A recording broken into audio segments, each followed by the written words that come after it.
I've never owned a slave. I don't know anyone that has owned a slave. Anyone that has ever owned a slave should go to prison right now. You see anyone? Yeah, I don't either. So that's the bar, by the way.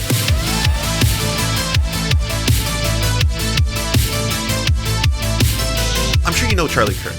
He of the large cranium. Apparently, he had some comments a couple days ago, and the comments have been taken the wrong way. He's not very happy with how they were taken.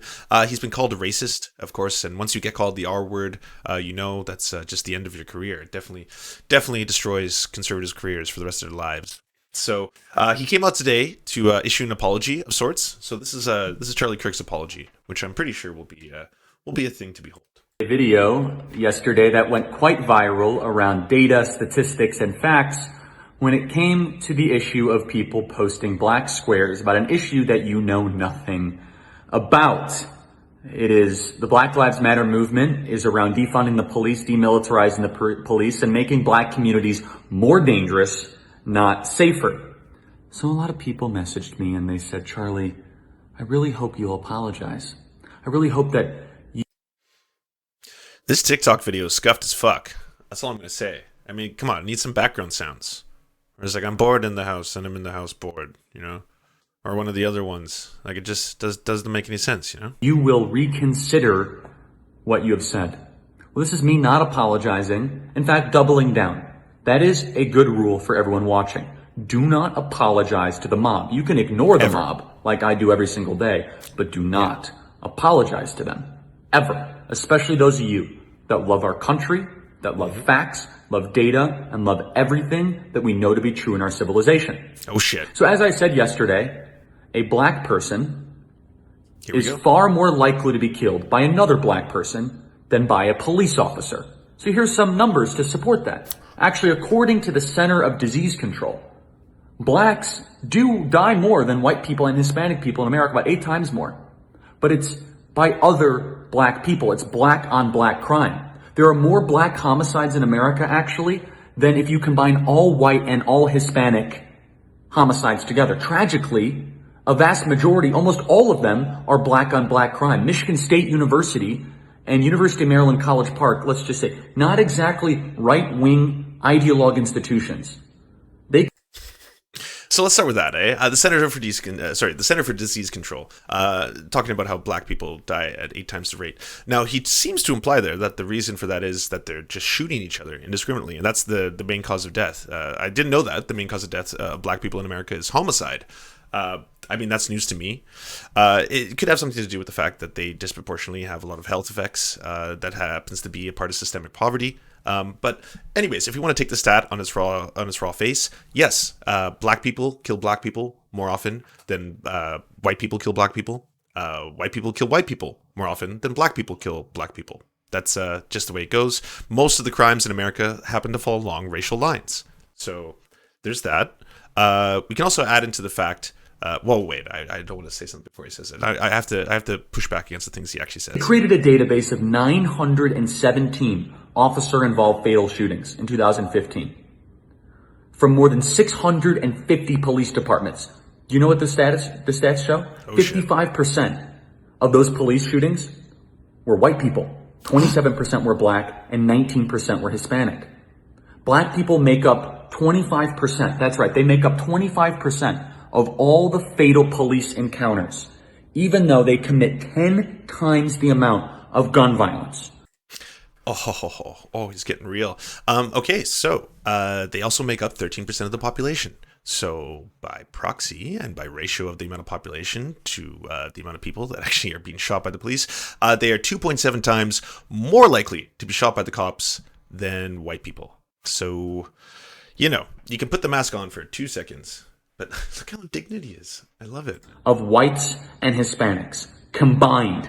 In New York City, blacks make up about 23% of the population. They make up about 50% of the police stops. Now, this is a stat they're using on TV, and Al Sharpton says, well, that's racism. I mean, they have 23% of the population, yet they make up 50% all the police stops. That must be racism, right? That is a sloppy, lazy mind.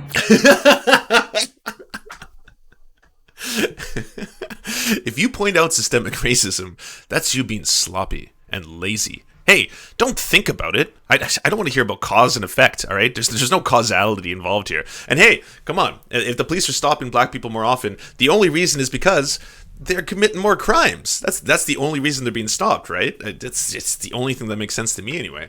Okay, so let's pull up some facts and figures here. And we can talk about the black on black crime.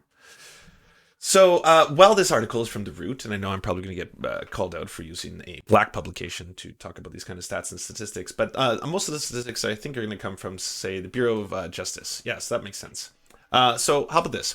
Both sociologists and criminologists agree that violent crime is a complex socioeconomic phenomenon. Generally speaking, research shows that poor people commit more crimes. According to the Bureau of Justice Statistics, during the period between 2008 and 2012, persons in poor households at or below the poverty level, 39.8%, had more than double the rate of violent victimization as persons in high-income households, 16.9%. The overall pattern of poor persons having the highest rates of violent victimization was consistent for both blacks and whites. So I guess the one thing that does cut through the racial lines is poverty. If you are poor, you are more likely to commit crime. So that's why I was saying at the start of the show that we should actually be tackling the causes of crime rather than simply the best way to punish criminals. I mean, at the end of the day, if you want better results, ultimately, I assume you want less crime, unless what you really want is just to oppress the races to maintain white supremacy. Because if that was the case, then yeah, I would ignore all of this. I would consider it lazy to talk about these kind of things. But if that's not what you want, then you should actually be going into the root cause of these problems. Not using multivariate analysis and actually taking into account data and statistics and things we know to be true. Why? Is because blacks commit 75% of all the crime in New York City. So actually there's an under-policing problem in New York City. That blacks actually are not being arrested at the same rates of crime that they commit in New York City. And if you add Hispanic to black shootings in New York City, you account for nearly 100% of all the drive-bys in New York City. This is true for most every major city in America.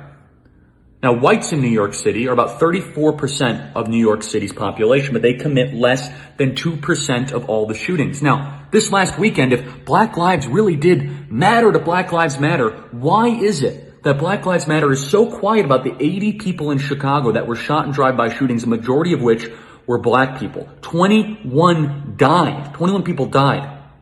Almost all of those victims were black on black crime. This is according to the Chicago Police Department. I'm going to post all the links below. Nice. So all the triggered upper middle class individuals that want to tell the world about how good of a person I am.